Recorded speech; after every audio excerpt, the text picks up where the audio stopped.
ஒரு இருளான நேரத்தில், ஒரு இருள் சூழ்ந்த நிலையில் ஒரு கருப்பு எறும்பு ஒரு இருளான பாறையின் மீது ஊர்ந்து சென்றால் அந்த எறும்பை இறைவன் கண்காணிக்கிறான்.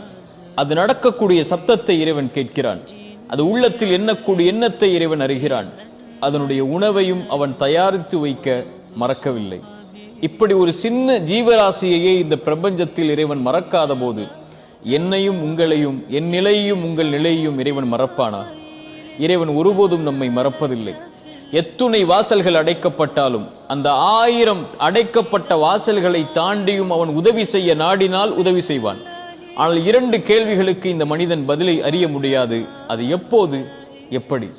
ஆனால் இந்த 2 கேள்விகளின் பதிலையும் இந்த வாழ்க்கையில் அவன் கொடுக்கும் போது அப்போதுதான் அந்த மனிதன் புரிந்து கொள்வான், இறைவன் என்னை ஒருபோதும் மறக்கவில்லை என்று.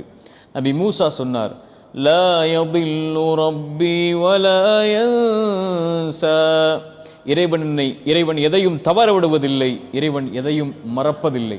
என் உள்ளத்தின் ஆழத்தில் ஒளிந்திருக்கும் கவலைகளையும், என் கண்கள் வடிக்கும் கண்ணீரின் துளிகளையும், என் இதய துடிப்பு எப்போது என் வாழ்வில் இந்த பிரச்சனையில் இருந்து வழிபிறக்கும் என்ற கேள்வியையும் இறைவன் ஒருபோதும் மறப்பதில்லை. இறைவன் ஒருபோதும் தவற விடுவதில்லை.